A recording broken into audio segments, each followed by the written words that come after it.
He threw the covers back and swung his feet out onto the floor. He kicked his slippers out from under the bed and put them on. He went to the door and pulled it open and hurried up to the main corridor, his slippered feet whispering on the nap of the carpet runner. He turned the corner. There was a man on all fours halfway down the corridor, between him and the stairs. Danny froze. The man looked up at him. His eyes were tiny and red. He was dressed in some sort of silvery, spangled costume. A dog costume, Danny realized. Protruding from the rump of this strange creation was a long and floppy tail with a puff on the end. A zipper ran up the back of the costume to the neck.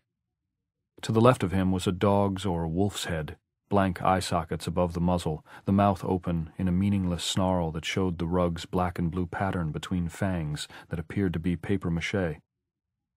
The man's mouth and chin and cheeks were smeared with blood. He began to growl at Danny. He was grinning, but the growl was real. It was deep in his throat, a chilling, primitive sound. Then he began to bark. His teeth were also stained red. He began to crawl toward Danny, dragging his boneless tail behind him. The costume dog's head lay unheeded on the carpet, glaring vacantly over Danny's shoulder. "Let me by," Danny said. "I'm going to eat you, little boy," the dogman answered, and suddenly a fusillade of barks came from his grinning mouth.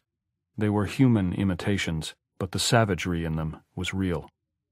The man's hair was dark, greased with sweat from his confining costume.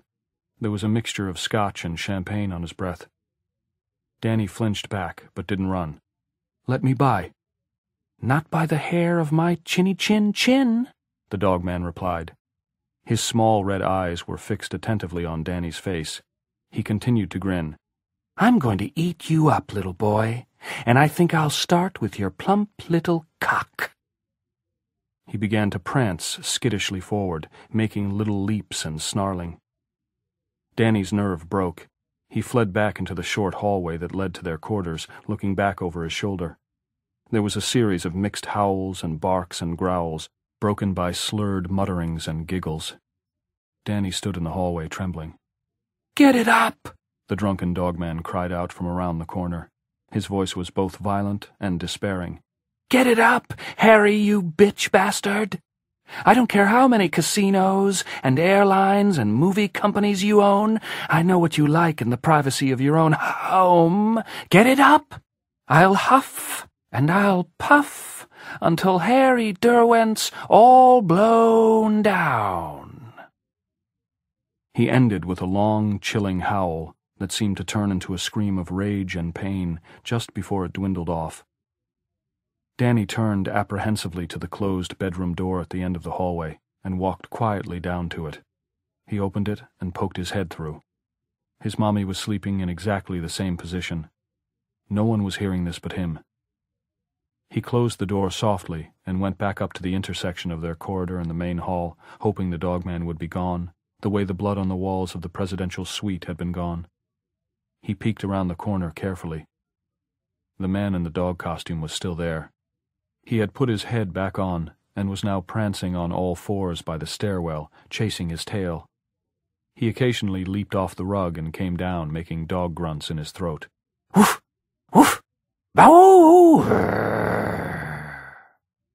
These sounds came hollowly out of the mask's stylized, snarling mouth, and among them were sounds that might have been sobs or laughter. Danny went back to the bedroom and sat down on his cot, covering his eyes with his hands. The hotel was running things now. Maybe at first the things that had happened had only been accidents. Maybe at first the things he had seen really were like scary pictures that couldn't hurt him. But now the hotel was controlling those things, and they could hurt. The Overlook hadn't wanted him to go to his father. That might spoil all the fun. So it had put the dogman in his way, just as it had put the hedge animals between them and the road. But his daddy could come here, and sooner or later his daddy would. He began to cry, the tears rolling silently down his cheeks. It was too late. They were going to die, all three of them, and when the Overlook opened next late spring, they would be right here to greet the guests along with the rest of the spooks. The woman in the tub, The Dogman, the horrible dark thing that had been in the cement tunnel.